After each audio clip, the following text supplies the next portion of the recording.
더불어민주당은 초대형 악재 두 가지를 지금 겪어내고 있는 입장입니다. 아까 말씀드린 김준혁, 그거는 정말 지금 우리가 유럽에 살고 있다든지 또는 뭐 북아메리카 어디라고 한다면 이런 일은 정말 나라가 뒤집혀 갖고요. 몇 주일 동안 그냥 선거는 그걸로 끝날 수도 있는 그런 발언이 나온 겁니다. 노인 폄하 이런 것도 엄청나게 중요한 얘기긴 한데 감히 저보고 비교를 하라면 노인 폄하가 요 정도의 사안이라면 국가적 그 존경을 받는 국가적 영웅 대접을 받는 분에 대한 이 모독은 이만한 사건이 되는 겁니다.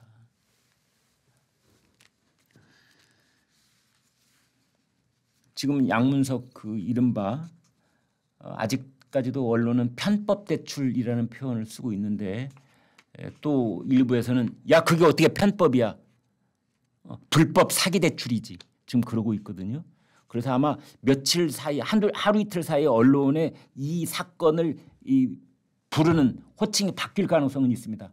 불법 사기 대출이냐 편법 대출이냐. 그런데 아직은 뭐 편법이라는 말이 좀 쓰이고는 있는데 여러분은 어떻게 보시는지요? 아무튼 불법 사기 대출 의혹을 받고 있다. 저는 그렇게 말을 해보겠습니다. 이거는 양문석 개인의 문제일 뿐만 아니라 민주당 당 지지율 전반에 타격을 주는 일이다. 본인은 이제 부랴부랴 뭐 서울 서초구 잠원동에 있는 아파트를 처분을 하겠다. 이제 그래놨더라고요. 그다음에 어제 새마을금고 중앙회 사람 5명이 이제 대구에 내려가서 수성 새마을금고를 10시간 동안 이제 뭐 뒤졌다는 거 아닙니까? 현장 조사를 했다는데 지금 양문석 그 딸내미는 해외 유학 가 있습니다. 지금 한국에 없습니다. 한국에서 사업하겠다고 11억을 대출을 받았는데 지금 한국에 없다니 참 기가 찰려 그러시죠. 근데 그것부터가 벌써 이 일은 크게 잘못됐다라는 느낌이 딱 오는 건데 물품 구매 계획서를 냈다는데 그건 주로 이제 패션, 주얼리 뭐 이런 것들이래요. 액세서리. 그러니까 통신 판매업을 그걸 하겠다라고 이제 새마을금고에다 서류를 낸 것으로 보입니다. 그래서 이제 그 국민의힘의 윤재옥 공동선거대책위원장하고 조은희 의원이 서울에 있는 새마을금고 중앙회를 찾아가 갖고 김인 중앙회장에게 50분 동안 면담을 해서 내놔라. 관련 증명 서류들이 있을 거 아니냐. 그런데 아무튼 뭐 그게 또 개인 신상 정보라서 쉬 줄 수가 없다. 그렇게 아마 맞섰던 것은 아닌가 싶은데요. 뭐 관례냐 아니냐. 그러니까 그런 편법어를 쓰는 것이 관례나 아니냐 뭐 이런 얘기도 좀 오가고 그랬던 것 같습니다. 여기서 간단하게 요약을 해드리겠습니다. 간단 요약. 2시엔 김관쇼의 가장 큰 특징은 간단 명료 이겁니다. 간단 명료.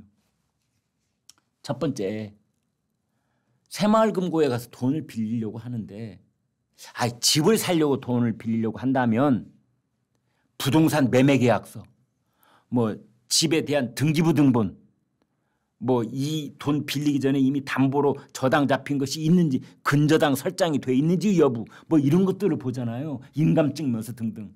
근데 이건 그게 아니라 제가 사업을 하려고 그러는데 사업자금 좀 주세요 라고 했던 거거든요. 그러려면은 사업자 등록증이라는 게 있는 겁니다.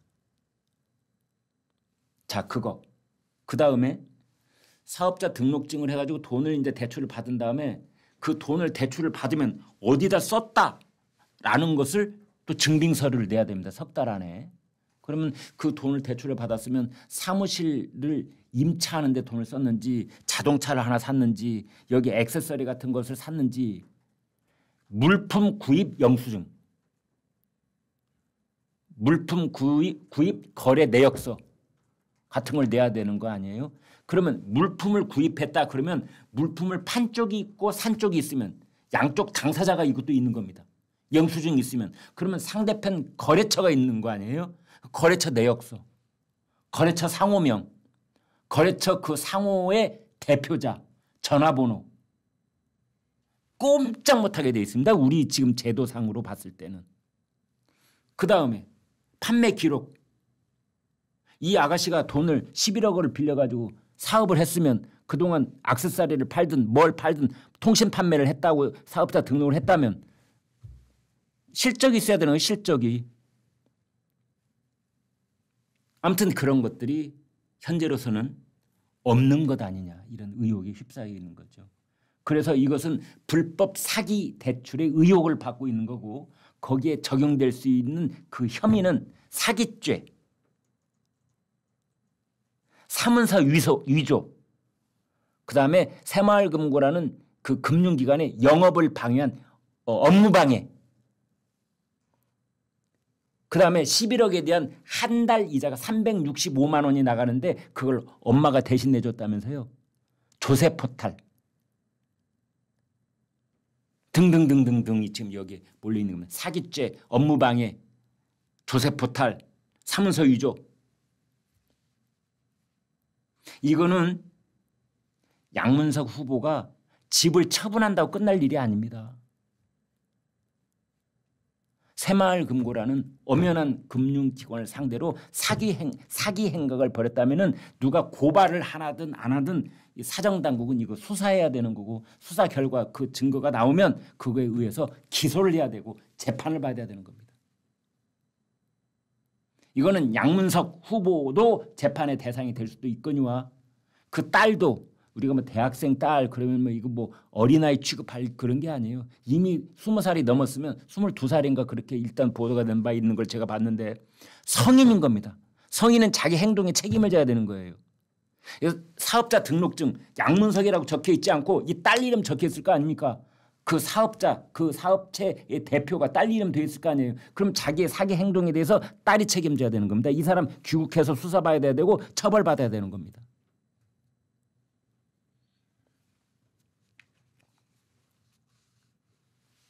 그다음에 그 양문석 씨가 아파트를 처분하겠다라고 했는데 이게 뭐 4월 10일까지 버티면 된다 이런 생각이 아니라면 오늘 중이라도 양문석 씨한테 내가 주문을 하겠습니다. 오늘 중이라도 언제까지 팔겠다는 날짜 못 박아서 다시 말하기 바랍니다.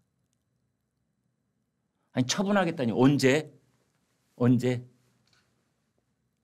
4년 뒤에 국회의원 다 하고 나서?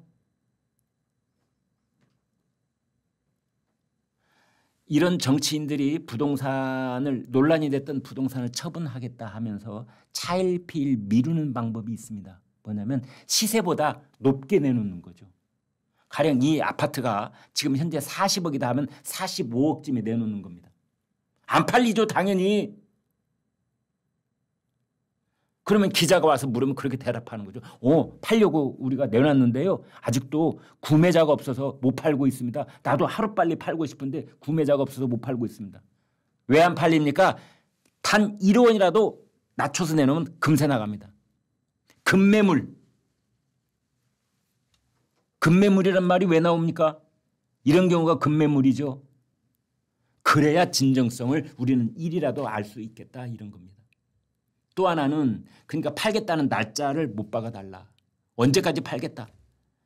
만약 그때 구매 의사를 밝히는 사람이 없으면 자꾸 가격을 낮춰야죠. 그래야 팔릴 가능성이 높아지니까.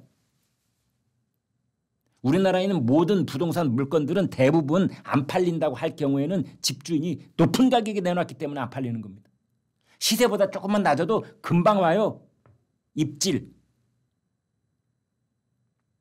그 다음 두 번째는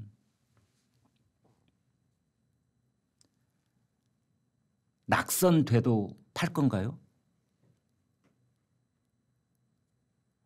만약 경기도 안산갑에서 국회의원 선거에 떨어졌다. 그래도 팔 겁니까? 아니면 내일 오늘 내일 사이에 자진 사퇴를 하라는 당의 내부적 압박이 있어가지고 어쩔 수 없이 당을 살린 선당 후사다 이러면서 당을 후보직을 사퇴한다고 했을 경우 그랬을 때도 아파트 팔 겁니까? 이런 말을 좀 그 국민들 들으시기에 진정성 있게 들리도록 하려면 제가 지금 말씀드린 처분하겠다는 기한이라도 좀 얘기를 하고 당선 낙선에 관계없이 팔겠다는 말도 하고 딸도 귀국해서 여기에 대한 조사가 필요하면 조사 받도록 하겠다. 왜 딸 이름으로 빌린 돈이고 딸 이름으로 사업 등록을 했고 딸 이름으로 물품 구매를 했을 터인데 왜 딸은 여기 없는 겁니까? 등등에 관한 생각이 듭니다. 근데 이 경기도 안산갑이 제3지대 정당 후보가 한 사람도 없어갖고 지금 이제 국민의힘하고 민주당하고 후보가 두 명밖에 없습니다. 그래서 안민석 죄송합니다. 그 양문석 그 후보가 사퇴를 하면은 국민의힘 후보가 무투표 당선이 되도록 되는 그런 구조에 있습니다. 국민의힘 후보는 장성민. 한때 저희 그 TV조선 시사탱크라는 시사 프로그램의 진행자이기도 하고요. 용산 대통령실에서 근무하면서 부산 엑스포 유치를 총괄하는 그런 직책이 있다가 이제 이번 선거에 출마를 한 장성민 후보가 무투표 당선이 되도록 돼 있는 겁니다. 그래서 아마 민주당이 쉽사리 이제 양문석 후보를 사퇴하라 이런 얘기를 못 하고 있는 이유가 그냥 국민의힘에 국회의원 한석을 거저 주는 결과로 이어지다 보니까 지금 이러지도 못하고 저러지도 못하고 소가리만 하고 있다 이런 분석이 나오고 있습니다. 집을 처분하겠다고 하니까 한동훈 비대위원장이 그랬더라고요. 참 비유를 잘 하세요. 야, 음주운전에 적발됐는데 차를 팔아버리겠다고 하면 음주운전이 용서가 되니? 한동훈 비대위원장 어떨 때 보면 정말 천철살인입니다.